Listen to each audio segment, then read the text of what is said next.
Inside the last 26 minutes of the SportsMax zone for this Tuesday. On Monday, we caught up with Jalon Samuel, the jockey who rode It's a Gamble to Sandy Lane Barbados Gold Cup glory at the Garrison Savannah on the 4th of March. Today is Trainers' Day, as we'll speak with Remel Perkins Lovell. The Sandy Lane Barbados Gold Cup victory was a record 6th for Samuel, but for Lovell, it was his first, thanks to the New York-bred 5-year-old It's a Gamble. Lovell joins us now to relive the success of winning Barbados' richest race. Well, we should have been speaking to you a couple of weeks ago, trainer Remel Lovell, but it is happening now, better late than never. Let us say congratulations from here on the massive success you've had.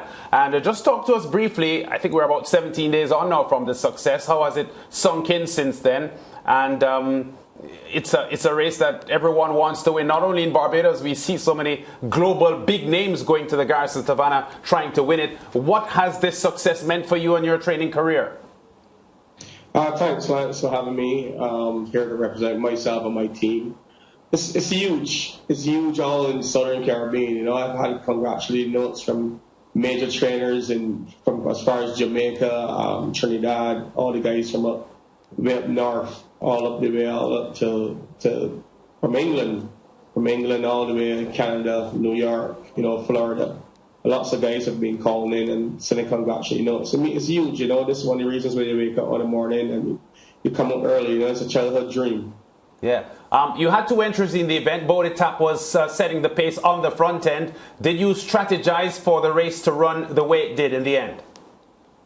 Well, we just want to ensure there was a solid all-around gallop, you know. And It's a Gamble needs a solid gallop. Our Bodie likes to run a bit on the pace, so we just want to ensure that it was a true gallop throughout the whole race, you know. Yeah, Bodie Tap was actually second in the last Sandy Lane Gold Cup by about 2 lengths to Night Prowler back in 2020. How was that for you? It was the closest that you had gone to winning the Gold Cup at that time in 2020 with Bodie Tap. Yeah, it was my second bite at the cherry because Bodie Tap had run in 2019 first, and then he came back in 2020. If you asked me swinging it for home, who I thought was the winner, I definitely thought we were the winner at that point in time, you know. But the master class of Jalon came and called us close home. Yeah, but Bodie ran his heart out on that. He was coming back from a 6-month layoff, then to come back in the most prestigious race in the Southern Caribbean. He ran his heart out, you know. Yeah. Okay, so It's a Gamble delivered. The betting public certainly knew what they were doing because the co-favorites finished first and second, and the third favorite, So Suave, finished in third spot. So the race pretty much ran true to the betting. Yeah, all the information is there for the fans to get, you know.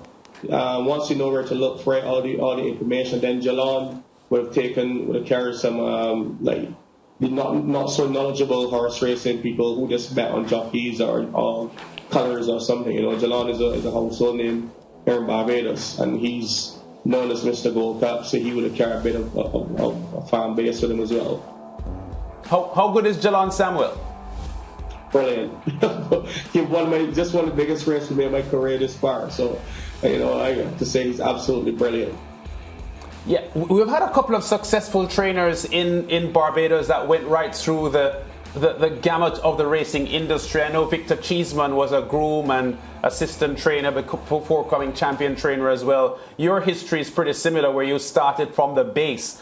Can you talk to us about how fulfilling your experience has been for you coming into the racing industry at the lowest level and to get where you are now? Yeah, Lance, I just want to thank God, you know, first and foremost for blessing me with this talent. I've come through from humble beginnings, and I started as a BLM boy, which is like a stone throw away from the racetrack. Me and my group of childhood friends, we would walk to the track on Saturday mornings, and that's where we would spend our time. Other people go and play cricket. All of our interest was at the racetrack. So I started out as a stable guy, what we call kind of lightweight here in Barbados, which is like a stable hand. Moved up then and got my first horse to start looking after. Then went to work with Safi Jones, senior at the time. Junior was a very young guy. Then I started being assistant to a few guys. You know, like stable manager to owner, but basically become his racing manager. And then I went on then to get a trainer's license, you know, and we've seen some improvement every year. We started out winning one race, but we didn't really have good material. We started to get some good material, starting to attract a bit more owners and stuff like that. So I have relatively a young team as well, so it's going in the right direction. Yeah, when I got to Barbados in the mid 1990s, our office at the Caribbean News Agency was on Beckles Road, and if you're a Bayland man and yes, you were going to the Garrison Savannah quite often, you probably traveled Beckles Road, and I probably saw you and didn't recognize who you would have been. Right opposite the gas station. That's right. Remel, we've got to go quickly, but I want to again congratulate you on the huge success you have had here. I know Barbados racing suffered badly from the COVID stoppage and so on. How satisfied are you with the revival of the sport, including the return of the Gold Cup, which was the first time since 2020? Yeah, the club have done everything possible to keep the racing going. Even when there were no sponsors in the COVID lockdown, I think the board of directors and all stakeholders have joined together and pulled hands, to keep the racing going. We have, even if it was reduced purse, and the turf club was having absolutely no minimum betting. So it was all the funds was being put forward by the turf club, which is huge. They've done a fantastic job in having the first Gold Cup since the pandemic, and they've done everything. They've moved every stone to make sure it's the biggest Gold Cup, the first one on the lights. And the crowd came out and represent. The crowd was very appreciative of all the effort that the stakeholders have put in. Yeah, and just before you go, Remel, Lovell Perkins is what they call you. Where did that nickname come from? One of my uncles named me that. Unfortunately, he have now passed on. He have named me that, but that's funny enough, Lance, lots of people only know me as that name, Perkins. I was always known as Perkins. It's only when I officially got a trainer's license then my name started popping up. Everyone wanted to know who's this trainer Lovell. Because they only know Perkins. No one knows Perkins. I've traveled all over. I took a horse to Trinidad Derby 2019, and when I arrived, everyone at the racetrack was calling me Perkins. No one knew me as Lovell, Okay. But it's good, to come from humble beginnings, and it also gives the younger guys that might come from my community and surrounding communities, encouragement, that they think they can do it as well, Yeah, excellent. Remel Lovell, congratulations again. Thanks for talking to us on the SportsMax Zone. We wish you continued success in your career, and I don't think that this will be the last time we're talking to you on the SportsMax Zone. Congrats again. Thanks to the whole SportsMax team. Yeah, man, great. Remel Perkins Lovell, winning trainer on the Sandy Lane Barbados Gold Cup. We go to break. When we come back, Jamaica Premier League football is what we highlight.